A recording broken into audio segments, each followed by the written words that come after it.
Bien,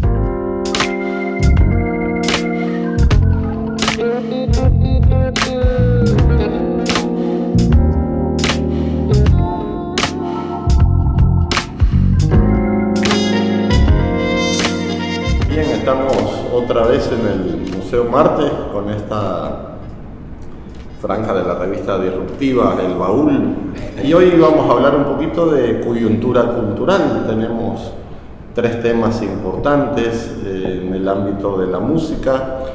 Han pasado noticias, el Premio Nacional de Cultura dedicado a la escultura y el tema del presupuesto de cultura, ¿verdad? Así que, si gustan, comenzamos a hablar un poco de la Sinfónica de Hermann. ¿Qué han oído ustedes? ¿Qué opinan? ¿Qué balance podríamos hacer? ¿Y cuál es el futuro de la Sinfónica sin Hermann? Pues yo lo que oí fue el concierto. El concierto, que fue lo más importante. Había una gran complicidad entre los músicos y él esa noche de manera muy, muy especial, y también de toda la orquesta con él al frente, con los que estábamos como público, que éramos bastantes. Pero hay una serie de valores y de simbolismos, y para mí yo lo concentro en el nombre de la obra de Hermann que se ejecutó esa noche, que se llama Diferencias. Y yo creo que lo que hizo que Hermann se fuera fue precisamente eso, diferencias. Ahora, habiendo trabajado en el sector público, si uno como titular de una institución llama a su encargado de las artes y al jurídico, eso es despido. No es otra forma.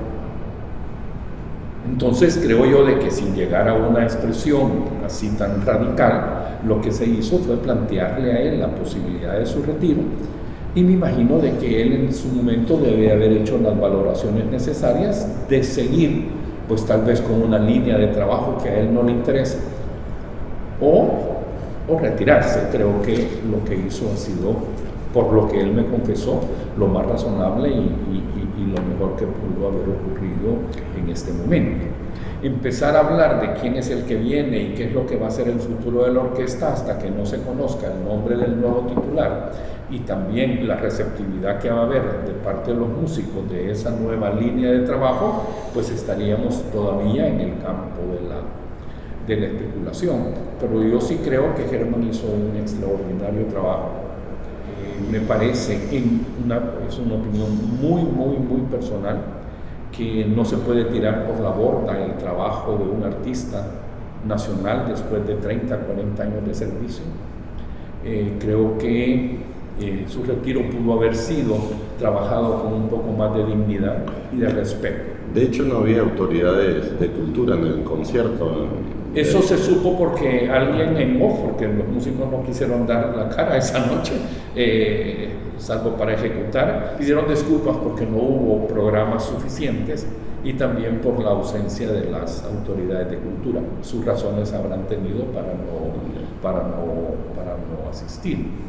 Ha habido mucha dignidad en el sector cultural, ¿verdad? Cuando el arzobispo reventó el mural de catedral, York no dijo nada tampoco, se quedó callado. Y creo que eso habla muy bien de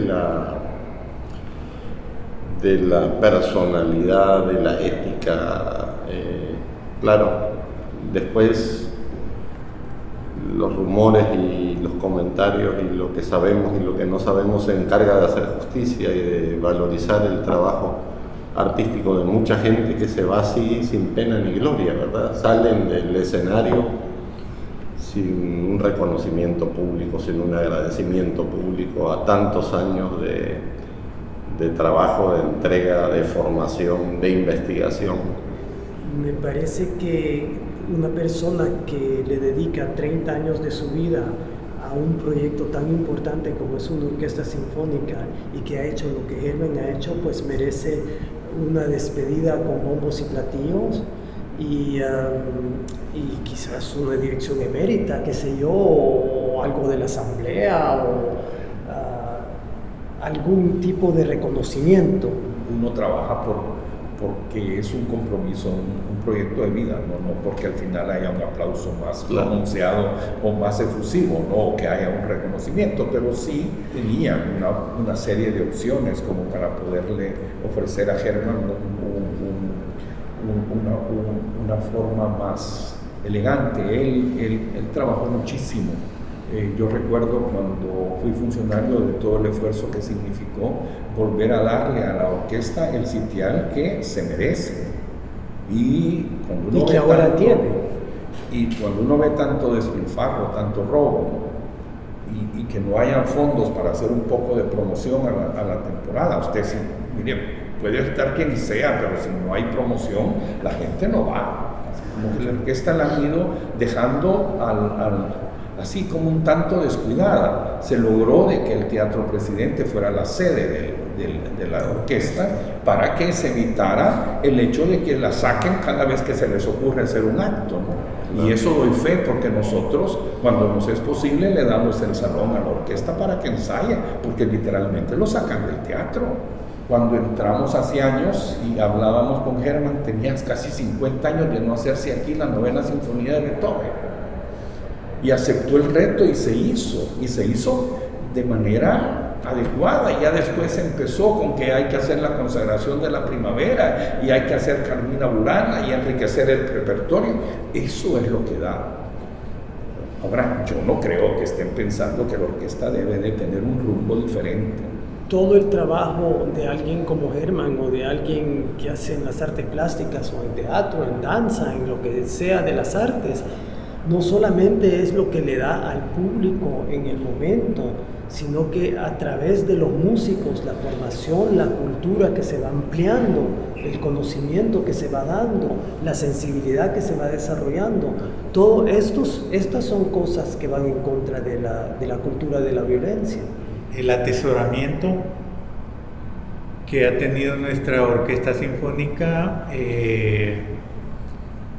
pues aunque haya músicos como Abel Ayala Bonilla y algunos otros que pues, recibieron esas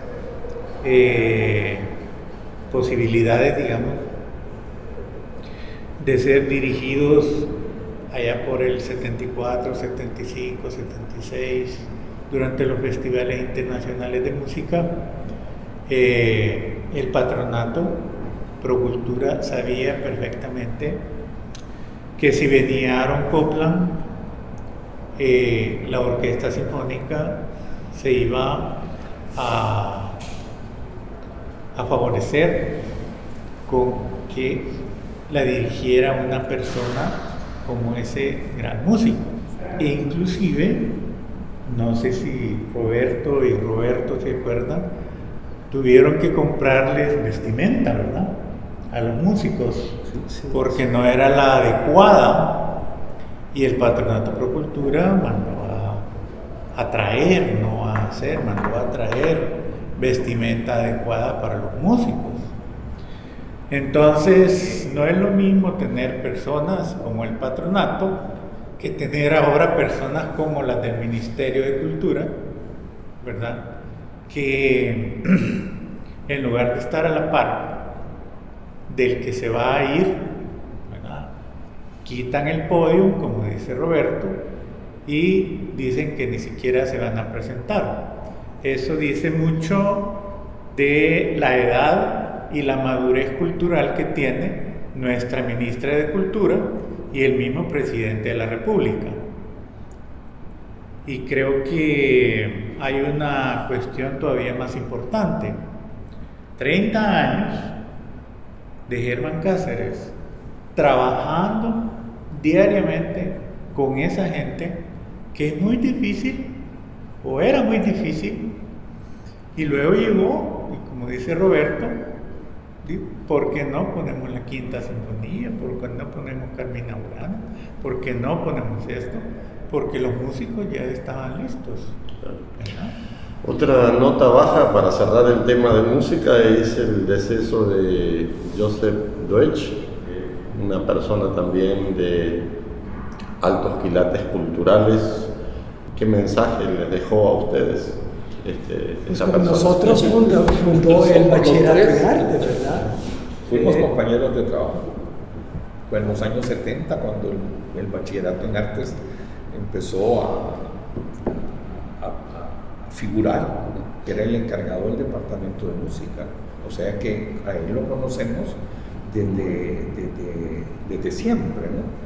Y lógicamente, pues cada uno de nosotros ha tomado su propio camino, estamos volviendo a coincidir, y en el caso de Dodge, nosotros a través del museo le apoyamos mucho con su iniciativa extraordinaria de OPES, ¿no? Primero fue ALISA, Asociación Lírica Salvadoreña, y después fue OPES, que es Ópera del Salvador, y siempre él con esa visión de que quería ser los cantantes líricos aquí en el país, y logró hacer cosas realmente extraordinarias. Un pianista acompañante de primerísimo nivel.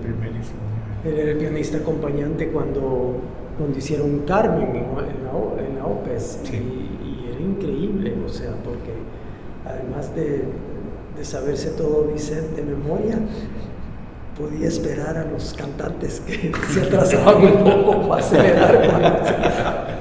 Sí, pero yo creo que Joe será recordado más que tanto por la formación académica que dio en el bachillerato en artes, pero más por el proyecto, su último proyecto, que fue OPES.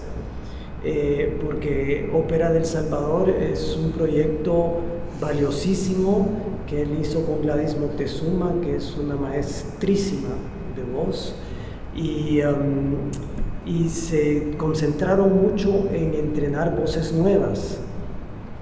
Y claro, él era muy alemán, entonces él sabía exactamente lo que quería y cómo quería, pero no va a hacer falta. Además tenía OPES un programa de becas, y hacían audiciones en zonas deprimidas y en zonas de alto riesgo, y logró identificar gente, ¿no? Y hay por ahí una niña que canta maravilloso, que es Michelle Tejada, Michelle, que es sí. así, solo con ella se justifica el proyecto Así es. de OPES. Y Graciela González, José Y Guerrero, gracias Poli a todo. Palacios. Hoy la música, los cantantes líricos, además saben una cosa, creo que también, aparte de enseñarles, les dio confianza. Y así como Germán puso la sinfónica en el mapa, pues Joe puso el canto lírico en el mapa. Él en Nicaragua, cuando lograron arreglar el Teatro Nacional de Nicaragua, él fue llamado para ser el que hacía los programas de música, y además ayudó mucho a la Orquesta Sinfónica de Nicaragua. Sí, Y le gustaba el rock. Así. Sí. Increíble. Perdón. Le gustaba el rock. Sí, le gustaba el rock. Pesado. Y ni la Asamblea Legislativa se ha pronunciado. Lo conocerán. Y Sería el la Ministerio de pregunta. Cultura, pues, como decía Roberto, Sacó una escala ayer. Sacó una escala ayer. ¿Sí? Una esquela no es. No, digo. Una esquela es una cosa. No es una justificación, es un detalle. Sí. Es un detalle. Bien, dejamos el ámbito musical con noticias tristes y pasamos a una noticia importante, que es el reconocimiento de Rubén Martínez como Premio Nacional de Cultura 2019. Claro, es el escultor de mayor edad, con una obra de gran importancia, con una trayectoria envidiable.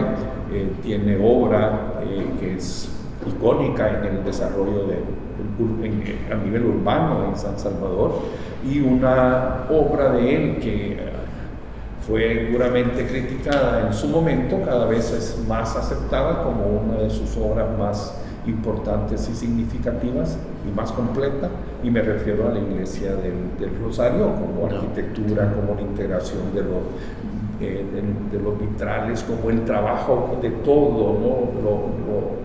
lo que se necesita en una iglesia para aspectos litúrgicos, y una de las cosas que a mí me impacta muchísimo es el Vía Crucis, porque uno puede ver a una persona de una gran sencillez, motivada por su fe, hincarse con la misma devoción que se hinca frente a un cuadro barroco, que es lo que más o menos hay en todas las iglesias nuestras, a una síntesis, a una casi abstracción de una serie de simbologías relacionadas con la pasión de Cristo, y eso es realmente extraordinario. Además, la atmósfera de la iglesia es extraordinaria. Nosotros estamos muy contentos de que Rubén sea el Premio Nacional de Altamente merecido y un gran atrevimiento, porque si uno ve la iglesia del Rosario y realmente se atrevió a poner el altar en medio, más que uno entra por el lateral, ¿verdad?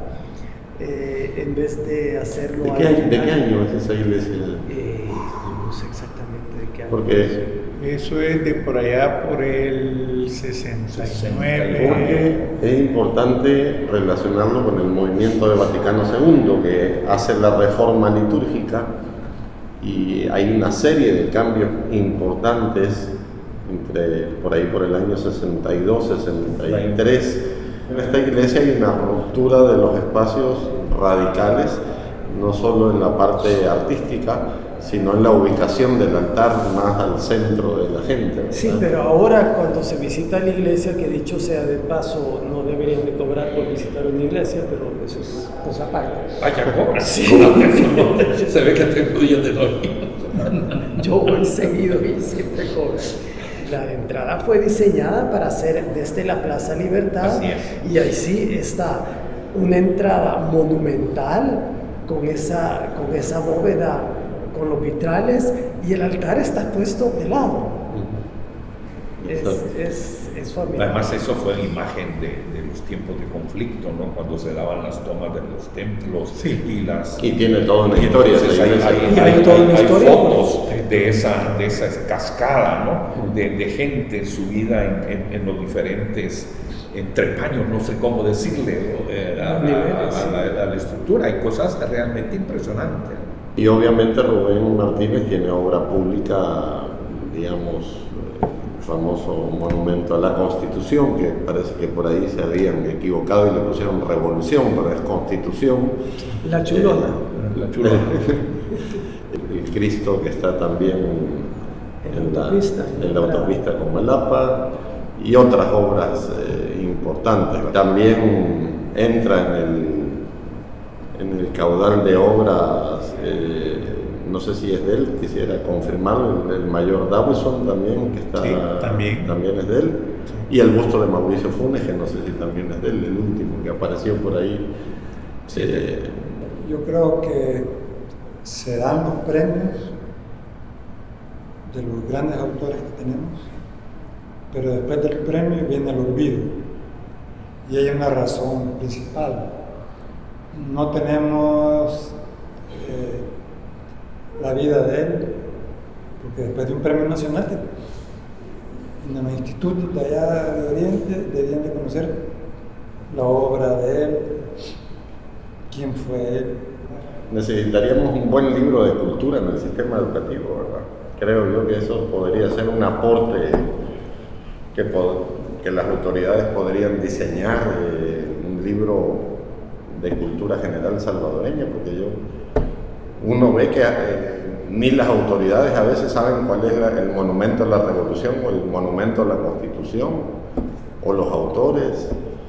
Y yo he de confesar que yo no conocía a Joseph Deutsch, y me imagino que un montón de gente no lo conoce, ¿verdad? Claro. Y es un personaje que le aportó a este país, que debería estar en un libro de cultura. A mí me parece muy bien que se haya creado un Ministerio de Cultura, porque la cultura puede estar en la reunión de ministros, pero si no está esa conexión con el Ministerio de Educación y no se empieza la educación desde la parvularia, con formación cultural, con formación estética, con la importancia dada al arte y a la cultura en general, entonces el Ministerio de Cultura, ¿a quién se está dirigiendo? Vamos a ir cerrando con el último tema que teníamos en este baúl que era el del presupuesto, ¿verdad? Se incrementó en 1.1 millones, llevado a 26.5 millones, lo cual digamos que es una buena noticia. Pero la pregunta es, presupuesto, ¿por qué? ¿Para qué? ¿Es suficiente o no, dadas las condiciones fiscales? Quizás Roberto Galicia nos puede comentar para hacer como una especie de contraste, de espejo con cuando usted fue encargado gubernamental del área de cultura, con cultura, qué presupuesto tenía, qué hacían con ese presupuesto. Eran entre 8 y 10 millones de dólares. Trabajé con Colombia. Pero también hay que reconocer de que cuando se hizo el edificio del Museo Nacional, pues nosotros duplicamos el presupuesto porque teníamos que 8 o 10 millones para funcionamiento, pero logramos que se nos dieran 8 o 10 millones de dólares para construir el edificio del museo. Entonces sí había fondos de inversión. Perdón, esa fue la última obra grande en cultura de los últimos 20, 25 años. ¿Ha habido alguna otra cosa además del museo? Bueno, la restauración del Teatro Nacional después del terremoto del 2001. Estábamos esperando el momento actual en el cual el Ministerio de Hacienda presenta el presupuesto para discusión en la Asamblea Legislativa. Lo que se conoce ahorita son cifras así muy gruesas. Sí llama la atención que en algunos casos hay unas reducciones bastante significativas. Me llamó la atención la del Ministerio de Turismo, por ejemplo. Y en el caso de Cultura, qué bien que se le esté asignando 1.1 millones, porque creo yo que es una cantidad realmente importante y significativa, dependiendo en qué se va a utilizar. Porque el gran problema que se ve a nivel general y en forma particular en la administración cultural es que ha crecido de una manera tremenda a nivel de personal, ¿no? Entonces, si eso se va a ir, si ese incremento se va a ir para salarios, pues vamos a quedarnos patinando de la misma forma como lo hemos estado haciendo los últimos años. Y una vez se conozca cuánto fue aprobado, pues entonces saber un poco más acerca de las líneas de trabajo de las nuevas autoridades y prever qué es lo que nos espera para 2020, ¿no? Si bien tenemos condiciones fiscales difíciles, en un quinquenio debería de pasar algo en cultura, digamos. No pedimos que todos los años hagan algo apoteósico, pero de decir, bueno, en este quinquenio vamos a apostarle a hacer algo relevante en cultura. Creo que por definición los artistas tenemos que esperar a ver cuál es la postura de un ministerio y qué es lo que proponen para poder situarnos en relación a eso. No es posible situarse de otra manera, o otra manera que yo sepa, ¿no? Ahí, perdón, solo un detalle que viene el 2021, que es el bicentenario de la independencia. Algo debería de pasar. Eso es un compromiso de país, de la región centroamericana, y siempre estas festividades traen consigo una serie de proyectos que se podrían desarrollar, pero para poder ser efectivos en septiembre del 2021 hay que empezar a haber trabajado antes y tener algo claro a principios del próximo año para poderlo lograr, ¿no? Y no se ve que la planificación sea como una prioridad en este quinquenio, pero bueno, vamos a cerrar hoy el baúl y seguiremos conversando en el próximo, en la próxima reunión.